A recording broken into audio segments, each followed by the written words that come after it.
Bab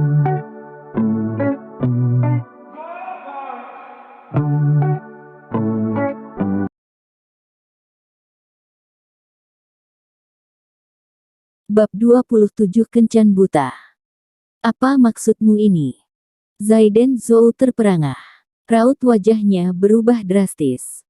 Aku ingin bercerai. Aku tidak mau bersuamikan pria yang masih menjaga hubungan spesial dengan wanita lain. Nada bicara Hailey Xie sangat datar, ia terlihat seperti merasa bersalah. Terkait kerjasama ini, aku rasa aku sudah tidak membutuhkannya. Hailey Xie kemudian merobek-robek surat kontrak kerjasama yang ia pegang. Zaiden Zhou menatap wanita itu tanpa berkata apa-apa lagi. Ia sudah bisa menebak hal ini dari awal. Ia paham betul kepribadian Hailey Xie.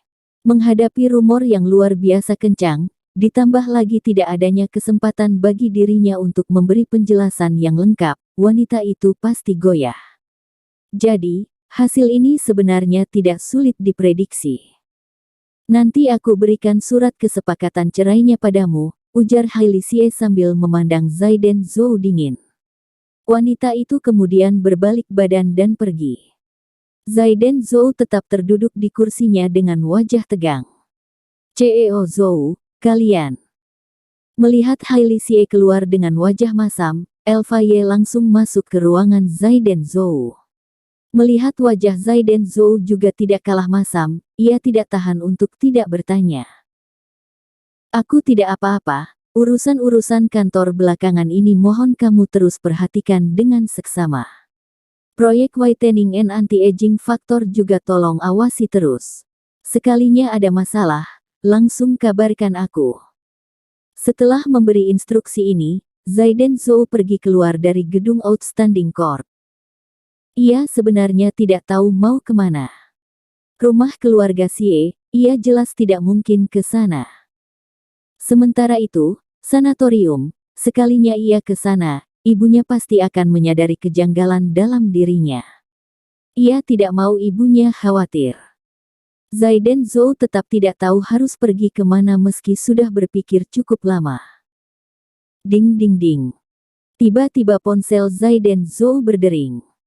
Ia mengambil ponsel itu dari sakunya. Ternyata yang meneleponnya adalah Ted Chuan, satpam yang hubungannya cukup baik dengan dia itu. Satpam itulah yang dulu mengabarkannya bahwa Hailey Xie naik mobil Peter Chen, dan atas kabar itu pula lah Zaiden Zhou langsung bertindak mencegah sesuatu yang buruk terjadi.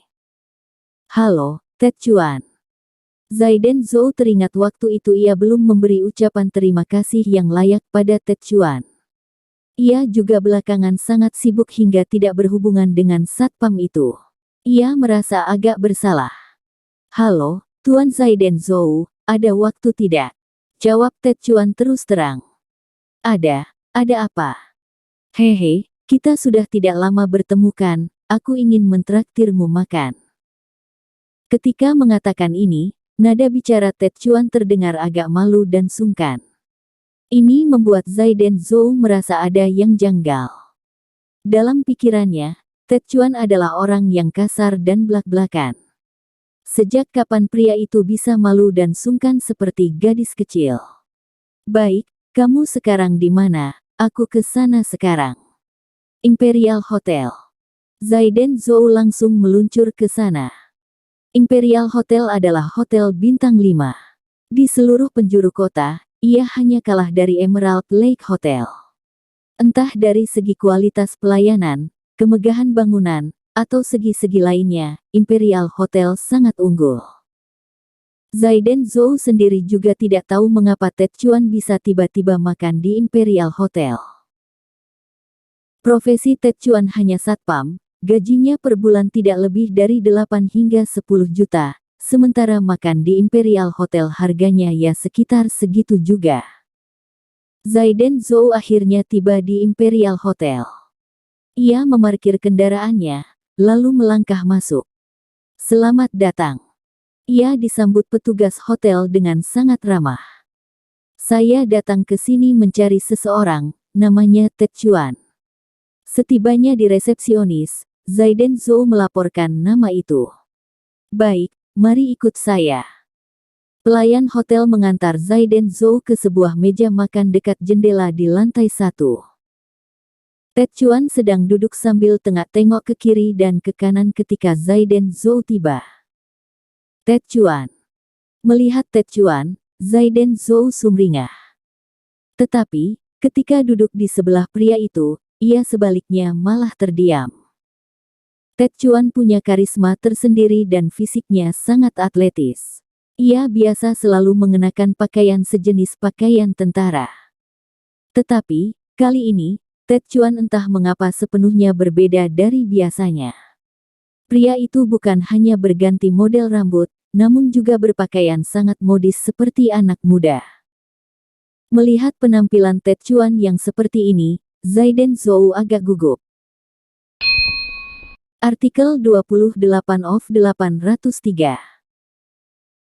Meski minuman yang mereka pesan sangat umum di luaran, namun karena disajikan di Imperial Hotel, harganya langsung naik berkali-kali lipat. Dua wanita itu bertindak seolah tidak ada siapa-siapa di dekat mereka. Mereka sekali pesan langsung pesan 6 gelas. Pada saat itu juga Zaiden Zhou baru menyadari raut wajah Ted Chuan perlahan berubah. Tetapi Zaiden Zhou memilih tidak berkomentar apa-apa. Hari ini tokoh utamanya Ted Chuan, ia hanya tamu.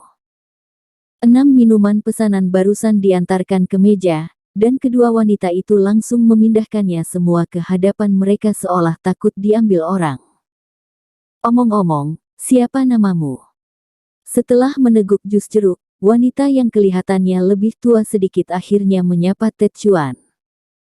Zaiden Zhou tercengang. Lawan bicaranya ini bahkan tidak tahu siapa nama Ted Chuan. Ini kencan buta sungguhan yang memangnya. Tanpa pikir panjang, Ted Chuan langsung menjawab, namaku Ted Chuan. Oke, Ted Chuan. Aku dan Donna datang jauh-jauh nih, masa kamu tidak sediakan makanan sih? Lirik Agnes sambil bertanya dengan nada meledek. Yuk pesan, yuk pesan. Ted Chuan buru-buru meminta pelayan mengambilkan buku menu. Tetapi buku menu yang awalnya ingin diberikan pada Ted Chuan langsung diambil Agnes. Ia memesan menu ini dan menu itu. Sudah, itu saja pesanan kami. Bahkan setelah memesan wanita itu tidak mau menyerahkan buku menu pada Ted Chuan. Ia langsung mengembalikannya pada pelayan. Melihat pemandangan ini, Zaiden Zhou sadar, yang mau kencan buta dengan Ted Chuan adalah wanita yang lebih muda, yang namanya Donna.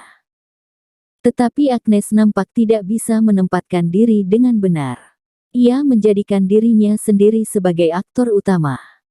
Dan bahkan ketika memesan menu tadi Agnes sangat egois. Total harga pesanannya 10 juta lebih.